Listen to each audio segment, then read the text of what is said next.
So now, anybody know what this is? It's a cockpit, right? So if you're inside of an airplane and you didn't have this, how fun would it be to be a passenger in an airplane? Not very good, right? It might be, go over like a Led Zeppelin, just sort of not very good. I take it you guys know what a Zeppelin is, right? All right, cool. All right, so at the end of the day, I've never flown a plane. I've flown hundreds of thousands, maybe 1 million miles. I don't know how many miles. I've flown all over the world. But I can tell you this, that I'm glad that there are pilots that know what they're doing. And if you're a leader of a business and if you have employees, they're going to be glad to know that you have experience flying a plane, so to speak, flying your own business, that you know what you're doing. Because if you don't, there's a good chance that you can crash the business. That's not good for your employees, and it certainly isn't good for you. What the gauges do is they give you information, and information is king. If you don't have information, you can't make decisions. What do leaders do? They make decisions. And so if you don't have information, you can't make good decisions. So you have to make sure that in your business, you give yourself outstanding information that's relevant. In other words, if there are things like what we call key performance indicators, KPIs, then you need to know what makes up a good KPI. I can tell you that in my businesses, I wanted to know every day what was in my bank account, what bills were owing, what bills I just paid. I wanted to know what my sales were that day, that week, that month, that year. I wanted to know what I was on track for, if I extrapolated the whole thing out, if I was on target to hit all my goals. But they went much deeper than that. And as a matter of fact, when I came to the center 4 years ago, I looked inside at our own dashboard and I said, oh, geez, we don't have one of those. Oh, how do I know if we have the right courses? How do I know if we're doing the right events? How do I know if our competition things are right? How do I know if the budget, even the money that we're spending, if it's being used well? So I developed, just like for my businesses, a dashboard.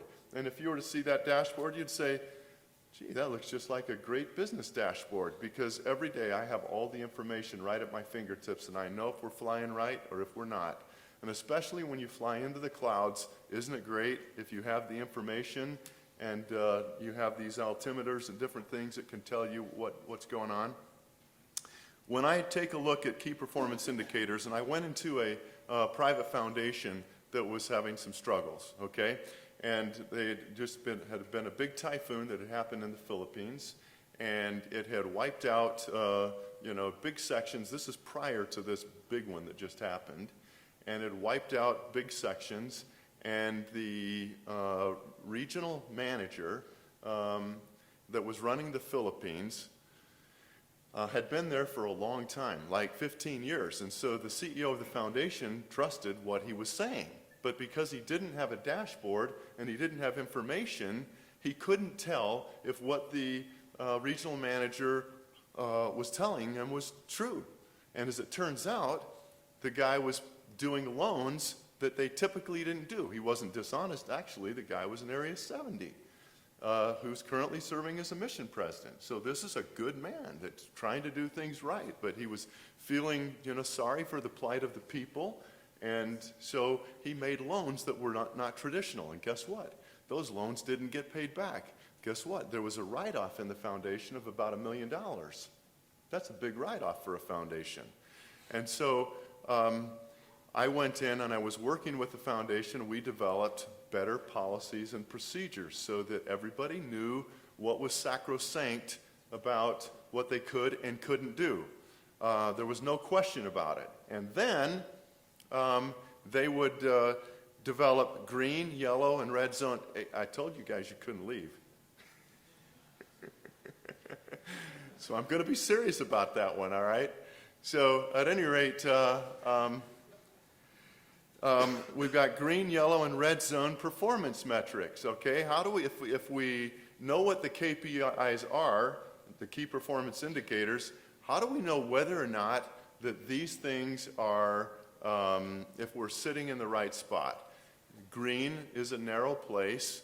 at least the low part of it, that you can go as high as you want, but there's a place where you go below that ceiling and you're no longer in the green zone, and that means that you're in trouble. Now, you don't act on that in a week, and if you get that information a month late, you're in trouble.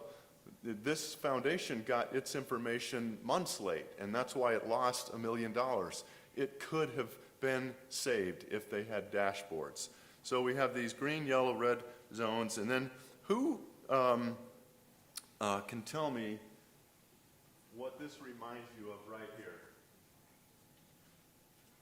How many of you guys have been to the temple?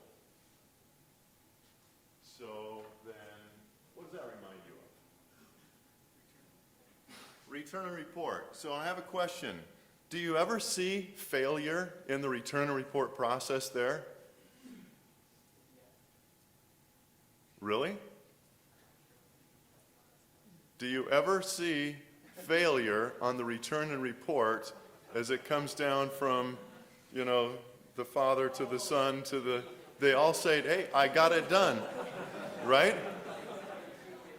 No failure, right? 100%, right? 100% home teaching, no failure. It's okay, no big deal, okay? 100% home teaching, right? Nobody faltered. Everybody called up their visiting teaching, supervisor. They called up their elders quorum president. They said, yep, got it done, right? No failure. Are we together? You got that?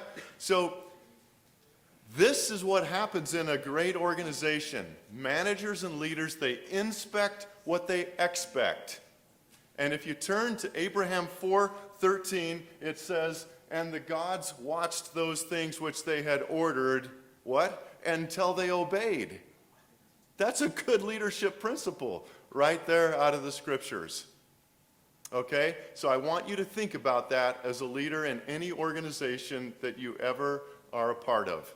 And the gods watched those things which they had ordered until they obeyed.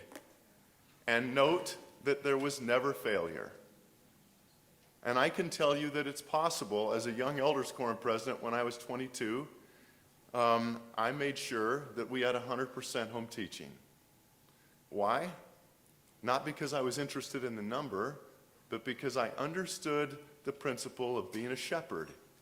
And that the shepherds of Israel in ancient days, ancient times, in ancient Israel, that's what brought on apostasy.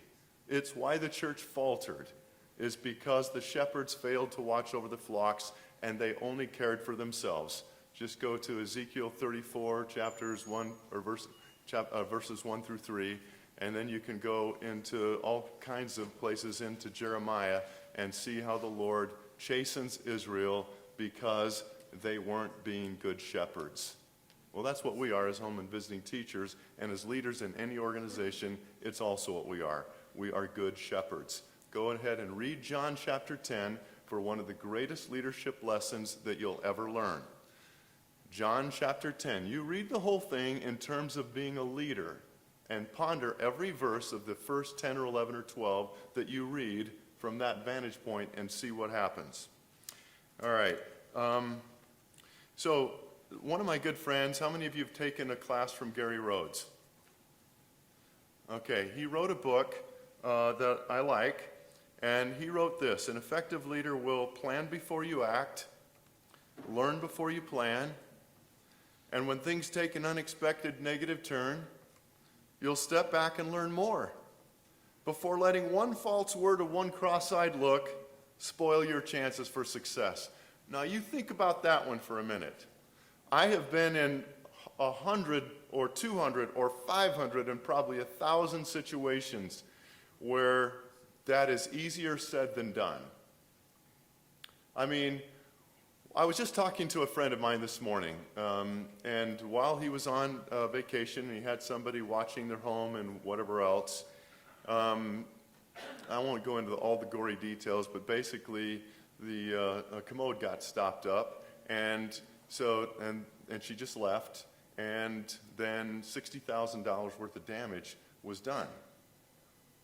Okay, now I just want you to think about that for a minute. That's a lot of money. Now, insurance probably covered most of it, but at the end of the day, that's a lot of disruption to a family when they come back, that all of a sudden that is a ton of damage. So what are you going to do? Are you going to explode at this young woman? I mean, you would feel like it, but as a leader, can you afford to do that? So just think about that. All right, what is leadership? I'm going to have to go through this pretty fast. And so I like to think about the Pied Piper. You have to make people want to follow you because you're just somebody that they trust. You're somebody that they respect. You're somebody that they admire. You're somebody that they knows where they're going. You want a pilot in there that knows where they're going and how to fly the plane, because if they don't, you know what's going to happen. I don't want to be on that airplane, and I don't want to be in that business, and neither do you. So that's what you have to be. You have to have integrity, humility, dedication, being magnanimous. This is one of the hardest ones. I promise you, being magnanimous is not so easy. Giving all the credit to everybody else, but when something goes wrong, you take all the blame. Try that out sometimes. It's not human nature. Human nature is to say, well, it was his fault, or to blame this person. But you'll find as a leader that if you accept responsibility when bad things happen, and when good things happen, you give credit to everyone else, that you will be an admired leader. Openness, creativity, fairness, assertiveness, which doesn't mean aggressiveness, and sense of humor. You all have been around people that you like because they have a good sense of humor. They don't take themselves too seriously, and they're just fun to be around. So, I'm going to have to go through this quickly also. So, remember, how many of you guys remember what happened with, who knows who Bob Gay is? Wow. How many of you guys know who George Washington is? Okay. Well, Bob Gay is a member of the First Quorum of the 70. Okay. So maybe somebody that you should know. He also was Mitt Romney's partner at Bain Capital. And just because you're a good man doesn't mean you always have, children that follow and obey. And one of his children was having difficulty, and they actually left Boston and went to New York. He was only 14 years old. They were very concerned and worried. And Mitt Romney shut down the entire company, flew all of his executives to New York. They set up a station. They printed thousands and thousands of flyers. And anyway, through a very comprehensive infrastructure that they set up, they found her just in time, just before she frankly could have died. There was just a whole set of circumstances that I don't have time to go into. But now, what kind of a leader then was Mitt Romney? He looked at the bottom line and said, no, what's more important? My partner is more important. Finding this girl and making sure that all is well, nothing trumps that. I'm going to spend the money. Now, what would you think of your boss if he did that for you? Probably give you a little loyalty. Well, let me tell you, during the elections, when Bob Gay came and spoke at Brigham Young University, he talked about Mitt Romney to this student body. And he said, whatever you're seeing in, the media and so forth, you have no idea. This man is a man of capabilities beyond what you ever would recognize from what you heard speaking, whatever his weaknesses might be in selling, for example. He could have run a better campaign, all right. At any rate, courage, making difficult decisions, making timely decisions, competence. You can't fake it. You can't, when you're a basketball player, can you fake it? You either get the job done or you don't get the job done. There's no faking it. And when you're a CEO or running your own business, you really can't fake it. You either have the stuff that, that a CEO has, or you don't. And you have it because you've prepared yourself. Because you've thought about it, you've trained, you've worked, you've developed those attributes, you've studied it. Communication, which we'll talk a little bit more about. I need to make sure I keep on track here with time. So communication, I call the root of all evil, or the lack thereof. Can I just emphasize that throughout my life, and I expect it to continue, that poor communication is the root of all evil. And as I like to say, and I don't know if we've said this before in this class, but I'm telling you that you all come from different and diverse backgrounds. Some of you were born into the church, some of you weren't. Some of you went to different countries or grew up in different countries. Some of you grew up in different states. You had different parents, different wards, different stakes. You took different majors. You had different experiences with sports and whatever else that you may have gotten involved in. And you know what? You developed a methodology for how you view the world and how you interpret and synthesize information as you receive it. And then the person that you're speaking to has a completely different set of lenses and experience, and as I like to say, never the twain shall meet. And so, how many of you guys are married in the room here? Good bunch of you. How many of you aren't? Okay, so for you guys that aren't, here's a good lesson for you. So you're communicating with your spouse, so you guys that are married, and has your spouse ever come up to you and said, hey honey, and she's talking to you and blah, blah, blah, and you're watching the TV sports thing and she, How many times? Come on, just raise your hand if it's happened to you before. And if you don't raise your hand, you're just lying. It's all there is to it. You're just lying because it happens. You have to be able to stop the world, and you have to be able to turn your head directly to the person that you're speaking to and look into their eyes and feel what they're feeling as they're feeling it and really listen empathically. And then you might understand, could I emphasize that again? You might understand what they were saying, really saying. And if you really want to have a wonderful marriage, then you will really learn how to listen. If you want to have a wonderful partnership with a business partner, you'll really want to learn how to listen and how to make sure that things are spelled out well so that you don't have disagreements and get yourselves in trouble to where you don't like each other. And I've seen it in business and I've seen it in marriage. All right, commitment. Leaders demonstrate that they are absolutely committed, that they will do whatever it takes, as I often say, as long as it's legal, moral, ethical, and not too fattening. Whatever it takes. All right, integrity. I can't spend more time on this, but I can just tell you that nothing trumps integrity inside of the principle of leadership. And so it's an agency. It's an act of agency. Every day it's an act of agency. All right, now we're going to go and talk about really, whoops. There we go again. The vision doesn't come from me as CEO. Sure, I have input into the vision. Turn it up. So does everything else. It's a shared vision among the leadership team. People will buy in.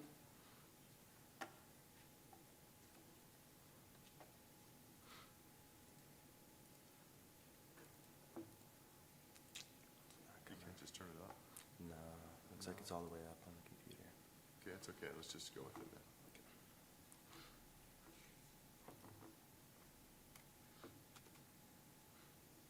Oh, shoot. Yeah, I got it. Okay.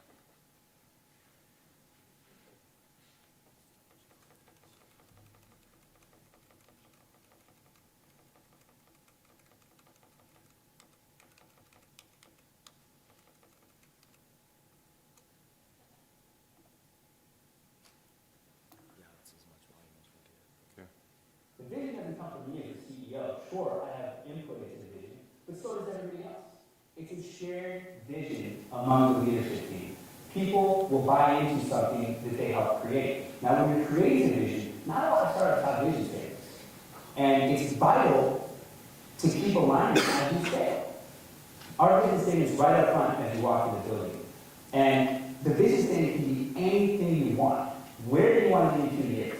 Use your imagination. Paint a picture. Whatever that picture is, imagine it in as much detail as possible. Get group buy-in and, hey, here is where we can get as a leadership team. Once you have that buy-in, you build that vision, you write it down. Now you're going to figure out how do we reach that vision. It might seem bold at first, like, wow, that's a long way off. How do we do that? What you do is we have a process for coming up different strategic imperatives. We had 6 strategic imperatives in our playbook, and every single person agreed that if we do all 6 of these strategic imperatives, that hey, we got to our vision. We did. And the strategic imperatives are kind of high level, but lower level than the vision statement. And we take strategic objectives, and each strategic imperative is broken down into probably 3 or 4 strategic objectives. Everybody agrees that the strategic imperative is met once you've done the objectives. Last thing is you just do tasks. Each strategic objective has a set of tasks associated with it, with its owner, with a due date. At the end of the day, you have all the tasks necessary over the next 2 years. These are high-level tasks. This isn't a function of micromanaging. This is high-level stuff. And a leader owns the task with the due date. Now you have a self-managing system that gets you your vision. Every week in my weekly staff meeting, I mean, a 5-year-old can manage the business once you set this up, because it's red light, yellow light, green light on each task. So you know the executives you have that are just killing it. They're superstars. Green light every single time. And you know the ones that aren't pulling their weight. And it's not just me, it's them, and it's all of their peers. All right, so isn't it great when you see the continuity of how leaders think? So first of all, he talked about vision, all right? So when I came here 4 years ago in the Rollins Center, we didn't have a vision statement. So we created one. We said that we will be the global leader in successful campus-inspired entrepreneurial ventures. And you know what? I'm pretty sure that pound for pound, we're the best program in the country right here at Brigham Young. Why? I can tell you all and name all of the businesses that are coming out of our center. And you know, Spencer Quinn at FiberFix, he just won the Global Student Entrepreneur of the Year Award. When I say global, you have no idea how widespread this competition is globally and how much revenue these teams generate and how much competition he's up against. And he won first place. And we had 3 teams on Shark Tank this year. 1 year, 3 teams. And we had, you know, teams that generated millions and millions of dollars, just in startups that didn't even start. We have a fantastic program. And it was built on 4 pillars of changing around the curriculum, of adding a number of events and networking, and we retooled all the competitions, and then we put in place something that didn't exist before, and that's mentoring services. We have over 200 mentors that mentor students when they form teams. So we have a bona fide program, but it started with the vision. Now, let me just tell you that this, again, is right in line with what's taught in the Bible. Without vision, the people, all right, and if the trump sends an uncertain sound, who will prepare for battle? 1 Corinthians 14, I think, or 13, at the end of that chapter of charity. All right, now I'm going to watch a film that I clipped this out of. It came off of the internet, so not the movie itself. This is actually has to be edited because... This is the only section of the wall they can attack. Once they begin to bombard the walls. They will stop only to avoid the narrow siege towns as they come in. We take the bombardment. When they cease firing, we fire.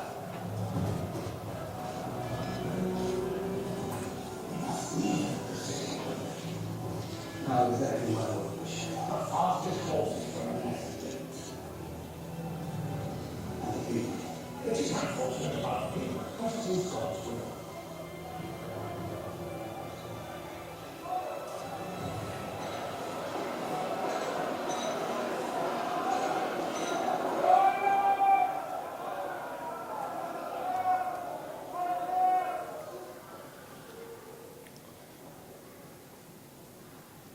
It has fallen to us to defend Jerusalem, and we have made our preparations as well as they can be made.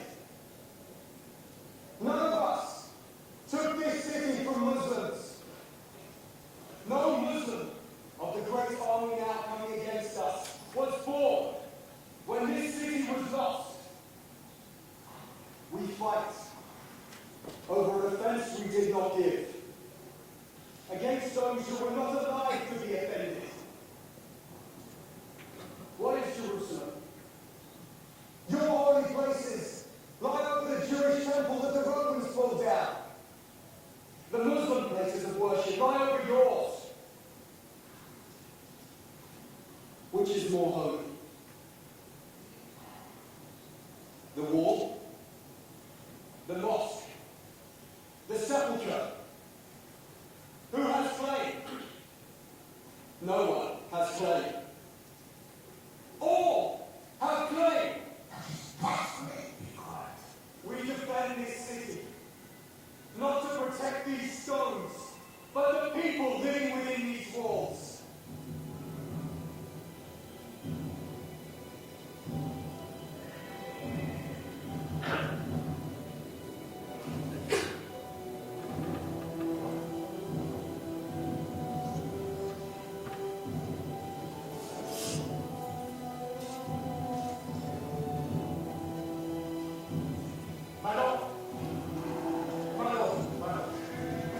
How is defend Jerusalem without knights?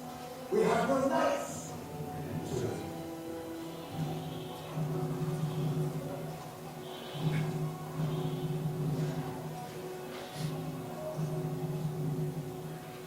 What is your condition? I am 17 patient. There is one myself. Is he? You were born a servant. Me.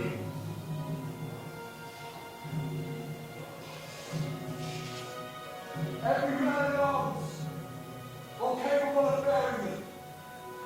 Kneel!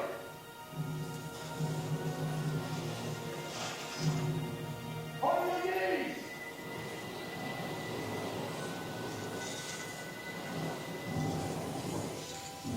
Be without fear in the face of your enemies.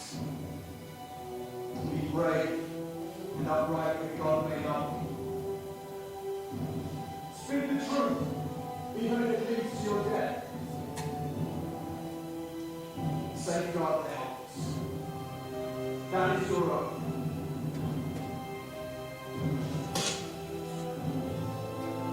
And that is so you remember it.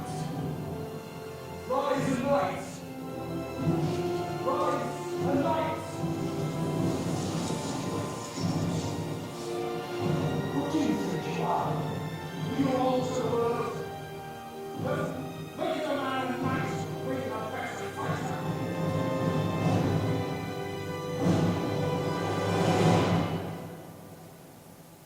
Yes. Okay. All right. So this is really an impressive situation here. This is a real life situation.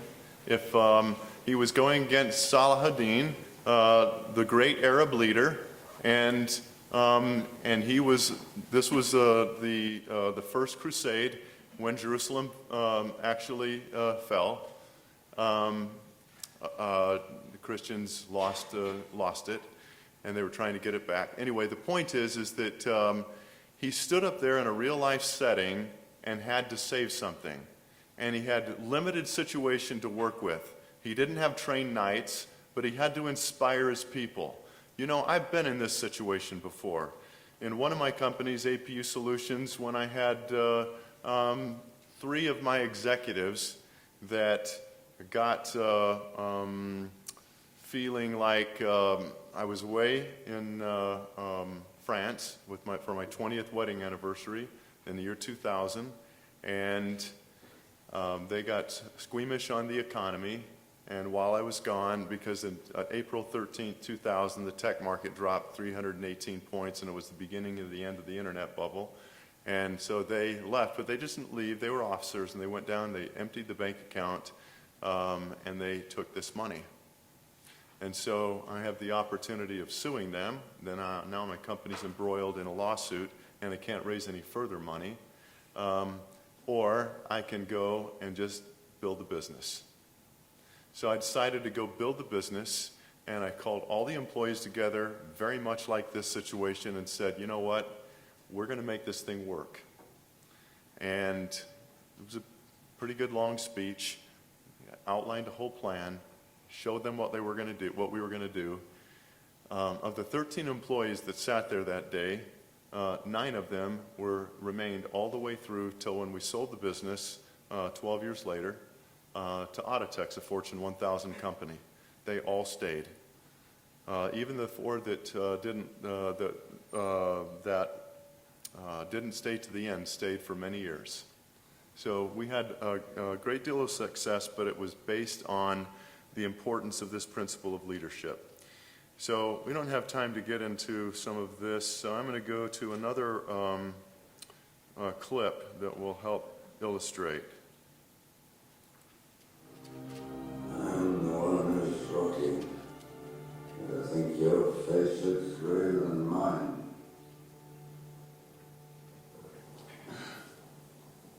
Son.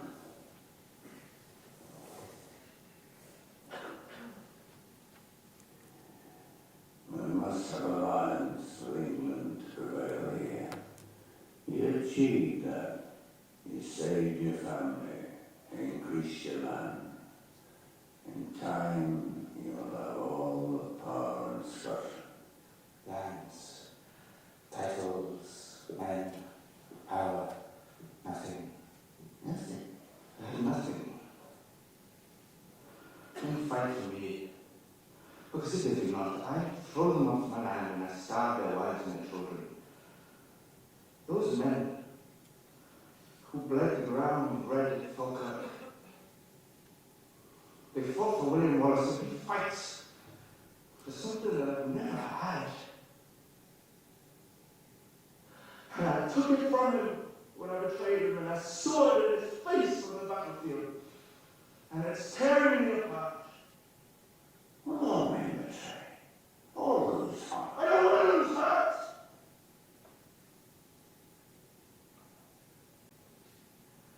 I believe this leaders.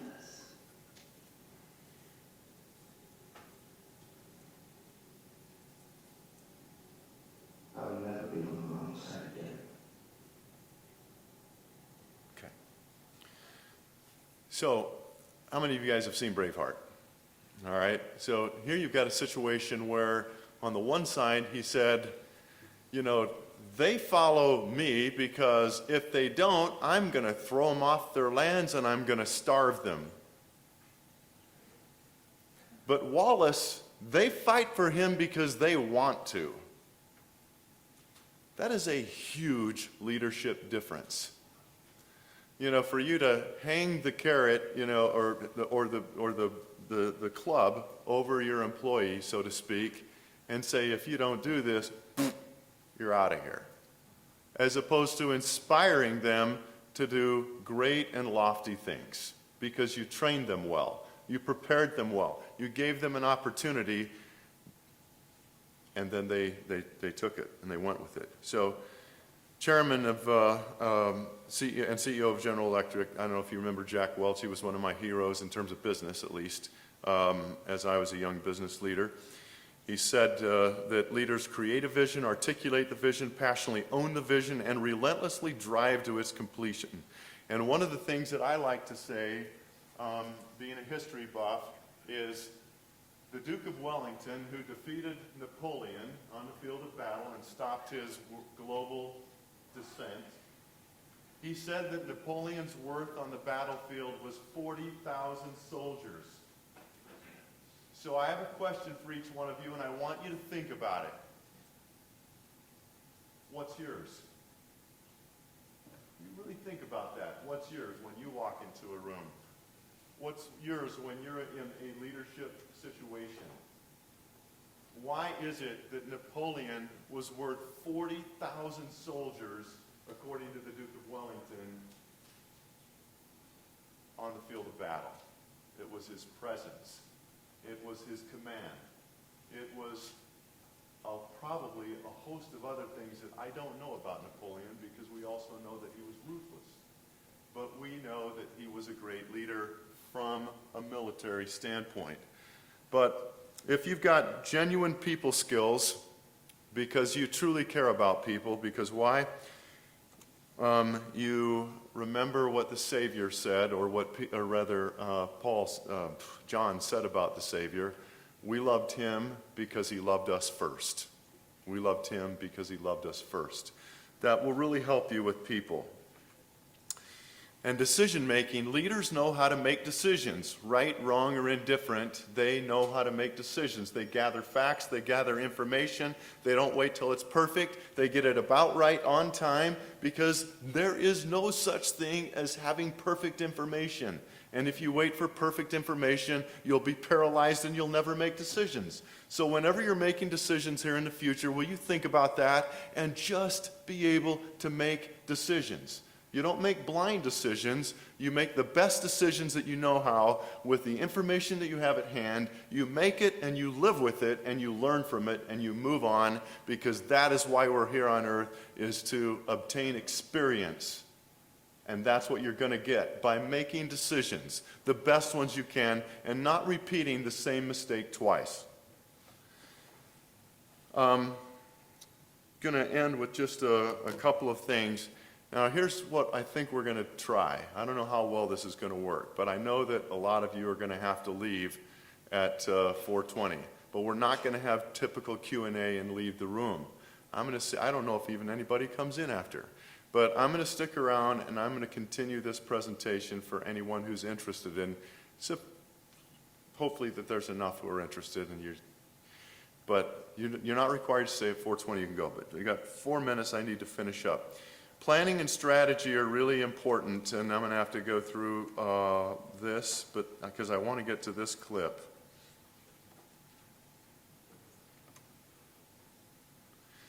And this is one of my favorites ever. Sir, we ought to pull out. No, we can't do that. We can't go over the main strike. We know that. You don't have to go on high over the hill, both flank things. Sir, what do you think about it?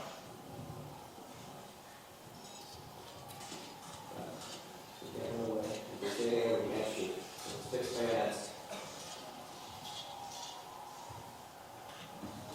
Well, you managed to move down here. They gotta be tired, because they gotta be close to the end of the week. So 6 minutes. Else, wait, else. You take the left lane, I'll take the right, or the right wheel forward, the whole red. When you charge, Yes, here's what we do. We're going to charge swinging down the hill. Just like you pull back the left side of the regiment, now we're going to swing down. We swing like a girl. We're going to sweep them down the hill so they come up. Understand? Does everybody understand? Yes, sir. Alice, you take the left wing. Well, I give the command, I want the whole regiment to go forward, swinging down the hill.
guys will give me 2 minutes. I just want to wrap up. Just want to get to catch what the meaning of this is.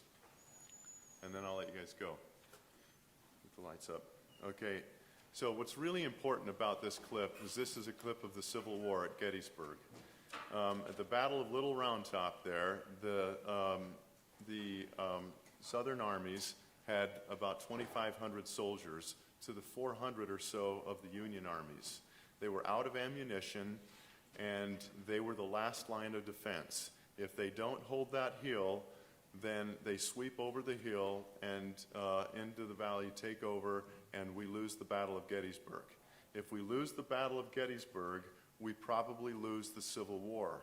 And if we lose the Civil War, I think all of you can figure out what would have happened there. Now, I think what's really important is to understand then the pivotal nature of leadership, of what this man was able to do because of leadership, because of clear direction, because of strategy, and because his people trusted him. They trusted him, and ever after they said what a privilege it was to work with this guy. Now, again, before you leave, let me just challenge you. Let me leave you with a challenge that you undertake a lifelong practice of learning, studying, comprehending, and becoming a better leader, a more gifted leader. Leadership is learned. And if you do that, I promise you that you will have great success in your life and you will change the world. It's about becoming leaders. So, for those of you who can stay, you want to come down here. The rest of you, God bless you and have a wonderful Thanksgiving holiday.